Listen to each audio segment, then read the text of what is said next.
ഇത് നമ്മൾ വെറൈറ്റി ആയിട്ടുള്ള ഒരു ലഞ്ചിൻ്റെ റെസിപ്പിയാണ് ഉണ്ടാക്കുന്നത്. ഇതിന് കോമ്പിനേഷനായിട്ട് അടിപൊളി ഒരു ബീഫ് വരട്ടിയത് ഉണ്ടാക്കുന്നുണ്ട്. അപ്പോൾ ഇതിൻ്റെ ഒന്നും മിസ്സാകാതിരിക്കാൻ വേണ്ടി നിങ്ങൾ വീഡിയോ ഒന്ന് മുഴുവനായിട്ട് സ്കിപ്പ് ചെയ്യാതെ ഒന്ന് കാണുക. വീഡിയോ ഇഷ്ടമായാൽ നിങ്ങൾ ഇതേപോലെ ഒന്ന് ഉണ്ടാക്കി നോക്കിയിട്ട് കഴിച്ചതിന് ശേഷം കമൻറ്റ് ഇടുക. നിങ്ങളുടെ അഭിപ്രായം അറിയിപ്പിക്കുക. അപ്പോൾ ഇതെങ്ങനെ ഉണ്ടാക്കണമെന്ന് കണ്ടു നോക്കിയാലോ. Welcome back to our channel. നമ്മുടെ പുതിയൊരു വീഡിയോയിലേക്ക് എൻ്റെ എല്ലാ കൂട്ടുകാർക്കും സ്വാഗതം. കിടിലൻ ടേസ്റ്റാണ് കേട്ടോ. ഒരു പ്രാവശ്യമെങ്കിലും ഒന്ന് ഉണ്ടാക്കി നോക്കി. പിന്നെ ഇതൊരു റിക്വസ്റ്റഡ് വീഡിയോ കൂടിയാണ്. ഒരു ഐഷ ഇബ്രാഹിം മറ്റുള്ളൊരു കൂട്ടുകാരി ചോദിച്ചതാണ്. അതിന് ഞാൻ കുറച്ച് അരിയൊക്കെ എടുത്തിട്ട് നല്ലപോലെ അതിൻ്റെ വെള്ളമൊക്കെ കളഞ്ഞ് മാറ്റി വെച്ചിട്ടുണ്ട്.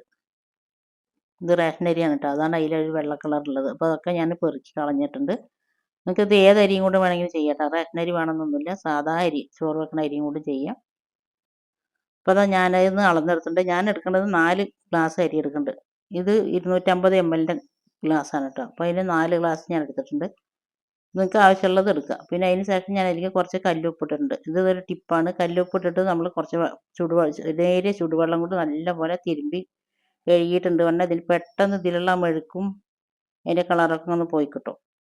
ചെയ്യാത്തവരുണ്ടെങ്കിൽ ചെയ്ത് നോക്കി. എന്നിട്ട് നമ്മളിത് ഒരു 5-6 പ്രാവശ്യം ഇത് വെള്ളം കൊണ്ടൊന്ന് നല്ലപോലെ കഴുകിയെടുക്കുക. കഴുകിയെടുത്തിട്ട് ഇത് വെള്ള കളർ വെള്ളമാകുന്ന വരെ കഴുകിയെടുക്കണം കേട്ടോ. അപ്പോഴാണ് അതിൻ്റെ അഴുക്കൊക്കെ മുഴുവനും പോയി കിട്ടുള്ളൂ. പിന്നെ നല്ലപോലെ കഴുകിയതിന് ശേഷം ഞാനതൊരു അരിപ്പയിലേക്ക് അര വെച്ചിട്ടുണ്ടായിരുന്നു വെള്ളം പോകാൻ വേണ്ടിയിട്ട്. അപ്പോൾ അത് വെള്ളമൊക്കെ പോയ അരിനെ ഞാനൊരു പാത്രത്തിലേക്ക് ഇട്ടിട്ടുണ്ട്. അതിന് ശേഷം ഞാൻ എനിക്ക് കുറച്ച് ചെറിയ ഉള്ളി തൊലിച്ചെടുത്തിട്ടുണ്ട്. ഞാനിതൊരു 1/2 കിലോ ചെറിയ ഉള്ളി ഉണ്ടാവും. നിങ്ങൾക്ക് ചെറിയ ഉള്ളി കൂടുന്തോറും നമ്മുടെ ചോറിന് നല്ല ടേസ്റ്റ് കൂടി തന്നെ ഉള്ളൂ. ചെറിയ ഉള്ളി നിങ്ങളുടെ ഇഷ്ടത്തിന് എടുക്കുക.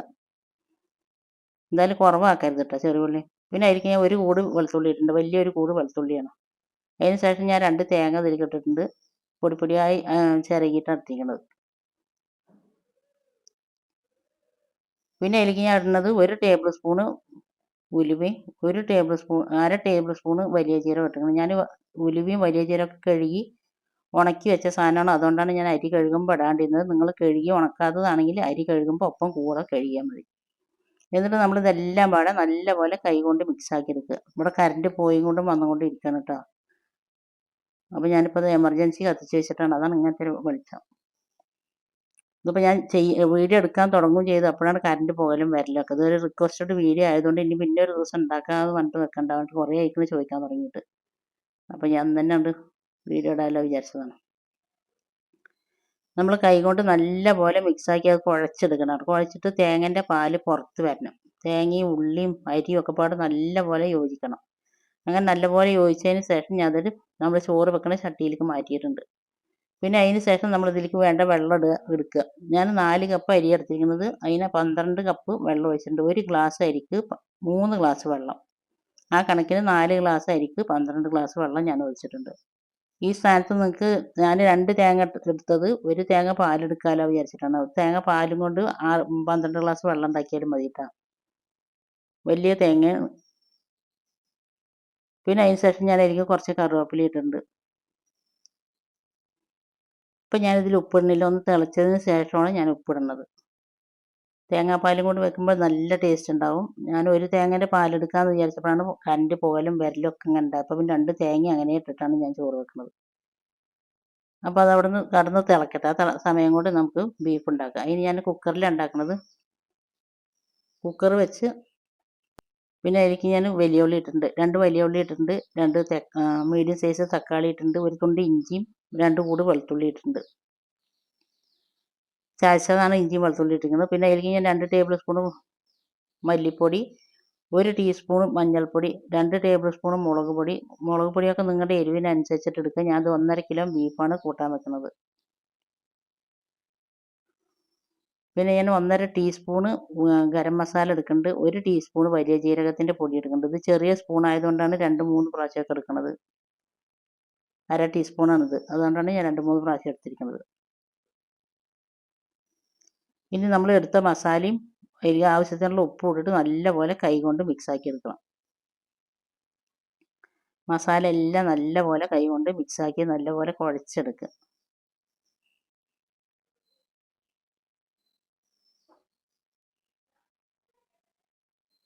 എന്നിട്ട് നമ്മൾ അതിലേക്ക് കഴുകി വെള്ളമൊക്കെ നല്ലപോലെ വാർന്ന ബീഫിനെ ഞാൻ ഇട്ടിട്ടുണ്ട്.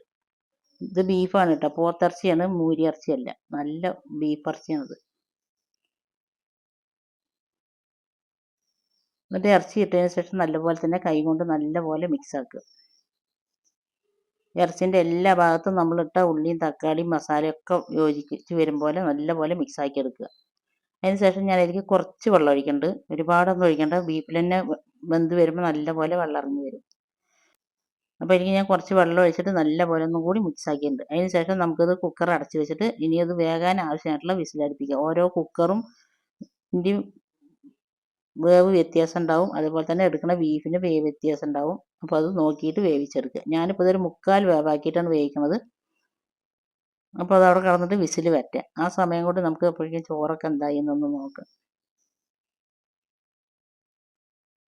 ഇപ്പോൾ ചോറ് നല്ലപോലെ തിളച്ചിട്ടുണ്ട് കേട്ടോ. തിളച്ചപ്പോൾ ഞാനൊന്ന് തുറന്നിട്ടുണ്ട്. എന്താ അറിയുക, തിളക്കുമ്പോൾ നല്ല അടിപൊളി മണമാണ് കേട്ടോ. അത് ചെറിയ ഉള്ളിയും ഉലുവയും വെളുത്തുള്ളിയും വലിയ ജീരകമൊക്കെ പാടില്ല, കറിവേപ്പിലയൊക്കെ ഉണ്ടല്ലോ. തിളച്ചിങ്ങോട്ട് വരുമ്പോൾ അടിപൊളി മണമാണ്.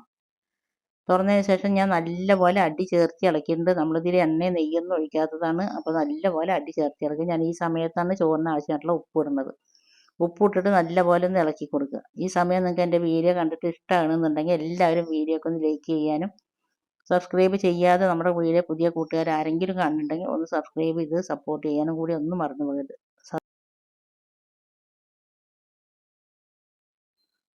സബ്സ്ക്രൈബ് ചെയ്യുന്ന ബട്ടൻ്റെ തൊട്ടടുത്തുള്ള ബെല്ലൈക്കണം അമർത്തിയാൽ 3 ഓപ്ഷൻ വരും. അപ്പോൾ അതിൽ ഓൾ അമർത്തി വെച്ചാൽ ഞാൻ തന്നെ പുതിയ വീഡിയോസിൻ്റെ നോട്ടിഫിക്കേഷൻ നിങ്ങൾക്ക് അപ്പോഴേക്കപ്പോഴേ കിട്ടും. അപ്പോൾ ഞാൻ ചോറ് നല്ലപോലെ ഇളക്കിയതിന് ശേഷം മൂടി വെച്ചിട്ട് ഇനി നമ്മൾ ഏറ്റവും ലോ ഫ്ലെയിമിൽ ഇട്ടിട്ടാണ് ഇത് വേവിച്ചെടുക്കേണ്ടത്.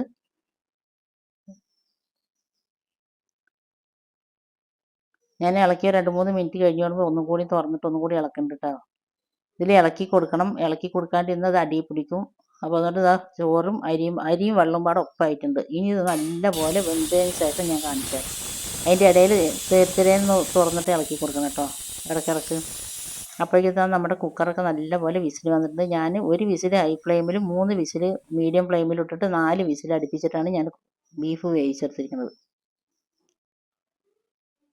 ഇനി അതിൻ്റെ എയറൊക്കെ നല്ലപോലെ ഒന്ന് പോയി കിട്ടട്ടെ.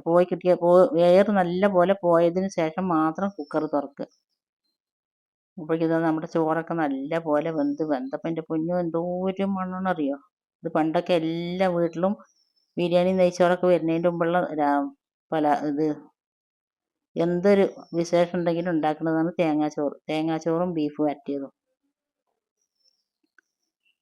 ഇപ്പൊക്കെ ഉള്ള മക്കൾക്കൊന്നും ഇതിൻ്റെ ഒന്നും അറിയില്ല, തേങ്ങാച്ചോറ് വെക്കണതോ തേങ്ങാച്ചോറിൻ്റെ രുചിയോ അതൊന്നും. അപ്പോൾ നിങ്ങൾ ചെയ്യാത്തവരാണെങ്കിൽ ഇതൊന്ന് ഉണ്ടാക്കി നോക്കിയിട്ടോ. ഉണ്ടാക്കി നോക്കിയതിന് ശേഷം ഇതിൻ്റെ ഫീഡ്ബാക്ക് അറിയിപ്പിക്കുക. നല്ല ടേസ്റ്റാണിത്. അപ്പോൾ നമ്മളെടുത്ത ചോറൊക്കെ നല്ലപോലെ വെന്തിട്ടുണ്ട്. ഇനി ഞാനത് നല്ലപോലെ ഇളക്കിയതിന് ശേഷം അവിടെ മൂടി വെക്കണം.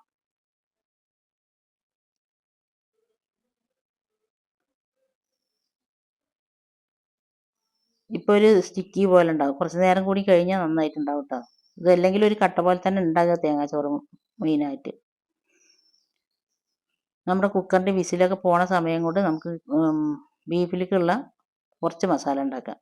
അതിന് ഞാനിത് കുറച്ച് എണ്ണ ഒഴിച്ചിട്ട് നിങ്ങൾക്ക് വെളിച്ചെണ്ണയോ ഓയിലോ പാം ഓയിലോ റിഫൈൻഡ് ഓയിലോ ഏത് ഓയിൽ വേണമെങ്കിലും ഒഴിക്കുക. അത് ഏത് എണ്ണയെന്ന് ഇങ്ങനെ ചോദിക്കണ്ട, അതിനാണ് ഞാൻ പ്രത്യേകിച്ച് പറയുന്നത്. അപ്പോൾ എണ്ണ ഒഴിച്ച് നല്ലപോലെ ചൂടായതിന് ശേഷം ഞാൻ അതിലേക്ക് 1 ടീസ്പൂൺ ഉലുവ ഇട്ടിട്ടുണ്ട്. പിന്നെ 1/2 ടീസ്പൂൺ വലിയ ജീരകം ഇട്ടിട്ടുണ്ട്. ഈ വലിയ ജീരകം ഇട്ടിട്ട് നമ്മൾ ബീഫ് ഉണ്ടാക്കുമ്പോൾ അടിപൊളി മണമാണ്, നല്ല ടേസ്റ്റാണ് കേട്ടോ. ചെയ്യാത്തവരൊന്ന് ചെയ്ത് നോക്കി. പിന്നെ അതിലേക്ക് ഞാൻ ഒരു വലിയ ഉള്ളി ഇട്ടിട്ടുണ്ട്. ഞാൻ അത് നല്ലപോലെ ഒന്ന് വഴന്ന് വരട്ടെ. നല്ലപോലെ ഒന്ന് ബ്രൗൺ കളറായി വരണം കേട്ടോ, ഗോൾഡൻ കളറായി വരണം. അപ്പോൾ ഞാനവിടെ സിമ്മിലിട്ട് വെച്ചിരിക്കുകയാണ് ചട്ടിയിൽ. അപ്പോൾ നമ്മുടെ ബീഫൊക്കെ നല്ലപോലെ എയറൊക്കെ പോയതിന് ശേഷമാണ് ഞാൻ തുറന്നിട്ട്. എയർ പോണതിന് മുമ്പ് ആരും തുറക്കരുത്. ഇതൊന്ന് ഇളക്കി നോക്കിയിട്ടുണ്ട്. അപ്പോൾ നമ്മളിട്ട ഉള്ളിയും കറിവേപ്പിലയൊക്കെ ഞാൻ പിന്നെ അതിൽ കുറച്ച് കറിവേപ്പില ഇട്ടിട്ടുണ്ടായിരുന്നു. അതൊക്കെ പാടെ നല്ലപോലെ വഴന്ന് വന്നിട്ടുണ്ട്. ആ സമയത്ത് ഞാനത് കുക്കറിൽ മുഴുവനായിട്ട് ഒഴിക്കുന്നുണ്ട്. നിങ്ങൾ എടുക്കുന്ന ബീഫ് നല്ലപോലെ വെന്ത് പോയി എന്നുണ്ടെങ്കിൽ ബീഫിൽ വെള്ളം ഉണ്ടെങ്കിൽ ആദ്യം ബീഫിലത്തെ വെള്ളം മാത്രം വറ്റിച്ചെടുത്തിട്ട് പിന്നെ ബീഫ് ഇട്ടാൽ മതി കേട്ടോ. ഞാനിതൊരു 3/4 വേവാക്കിയത് കാരണം കൊണ്ടാണ് ഞാൻ ബീഫും വെള്ളവും ഒന്നിച്ചിട്ട് ഒഴിച്ചിരിക്കുന്നത്. ഇനി വെള്ളത്തിൽ കിടന്നിട്ട് വേണം നമ്മുടെ ബീഫൊന്ന് വെന്ത് വറ്റി കിട്ടാൻ. അപ്പോൾ നല്ലൊരു ടേസ്റ്റ് ആയിരിക്കും കേട്ടോ. മീഡിയം ടു ലോ ഫ്ലെയിമിലിട്ടിട്ട് നല്ലപോലെ ഇങ്ങനെ ഇളക്കി വറ്റിച്ചെടുക്കുമ്പോൾ അടിപൊളി ടേസ്റ്റാണ്. പിന്നെ അതിന് ശേഷം ഞാൻ അതിലേക്കൊരു 2-3 പച്ചമുളക് ഇട്ടിട്ടുണ്ട്. പച്ചമുളക് ഈ സമയത്ത് ഇടുമ്പോൾ നല്ലൊരു ഫ്ലേവർ ഉണ്ടാവും, കഴിക്കാനും നല്ല ടേസ്റ്റ് ഉണ്ടാവും. പിന്നെ അതിലേക്ക് 1 ടീസ്പൂണ് കുരുമുളകിൻ്റെ പൊടി ഇട്ടിട്ടുണ്ട്. കുരുമുളകിൻ്റെ പൊടി ഞാനിവിടെ പൊടിച്ചെടുത്തതാണ്, കടയിൽ നിന്ന് വാങ്ങി വന്നതല്ല കേട്ടോ. ഞാൻ എല്ലാ പൊടിയും വീട്ടിൽ പൊടിച്ചെടുക്കുക തന്നെ ചെയ്യുക.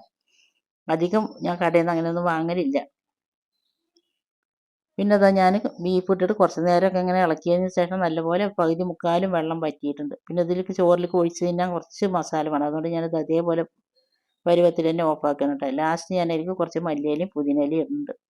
ഈ വീഡിയോ നിങ്ങൾക്ക് ഇഷ്ടമായി എന്നുണ്ടെങ്കിൽ, ഇന്നത്തെ ഉണ്ടാക്കിയ 2 റെസിപ്പി നിങ്ങൾക്ക് ഇഷ്ടമായി ഉണ്ടെങ്കിൽ നിങ്ങളൊന്ന് ഇതേപോലെ ഒന്ന് ഉണ്ടാക്കി നോക്കുക, ഫീഡ്ബാക്ക് അറിയിപ്പിക്കുക. എല്ലാവരും വീഡിയോക്ക് ഒന്ന് ലൈക്ക് ചെയ്യാനും ഷെയർ ചെയ്യാനും സബ്സ്ക്രൈബ് ചെയ്യാതെ കാണുന്ന കൂട്ടുകാരുണ്ടെങ്കിൽ ഒന്ന് സബ്സ്ക്രൈബ് ചെയ്ത് സപ്പോർട്ട് ചെയ്യാനൊന്നും മറന്നു പോകരുത്. ഇതുവരെ എൻ്റെ വീഡിയോ കണ്ട് എന്നെ സപ്പോർട്ട് ചെയ്തതിൻ്റെ എല്ലാ കൂട്ടുകാരനെ കൊണ്ടും ഒരുപാട് നന്ദിയുണ്ട്. തുടർന്ന് നിങ്ങളുടെ സപ്പോർട്ട് ഉണ്ടാകണം.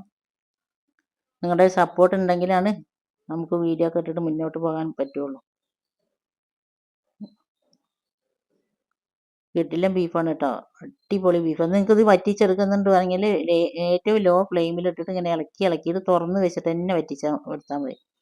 ഇളക്കിയിട്ട് വറ്റിച്ചെടുക്കുക. അപ്പോൾ ഒരു കറുപ്പ് കളറായിട്ട് വരും. അപ്പോൾ ഇത് ചോറിനായാലും പൊറോട്ടക്കായാലും ചപ്പാത്തിക്കായാലും ഏത് പലഹാരത്തിൻ്റെ കൂടി എന്തിൻ്റെ കൂടെയും കഴിക്കാൻ പറ്റിയ ഒരു കിടിലൻ ബീഫ് തന്നെയാണ്. അപ്പോൾ നിങ്ങളിത് എല്ലാവരും ഇതുപോലെ ഒന്ന് ഉണ്ടാക്കി നോക്കുക. അത്ര നേരം വീഡിയോ കണ്ട് എൻ്റെ എല്ലാ കൂട്ടുകാരനെ കൊണ്ടും ഒരുപാട് നന്ദി. ഇൻഷാ അല്ലാഹ് അടുത്ത നല്ലൊരു വീഡിയോ ആയിട്ട് വരുന്നവരെല്ലാവരെ കൊണ്ടും അസ്സലാമു അലൈക്കും.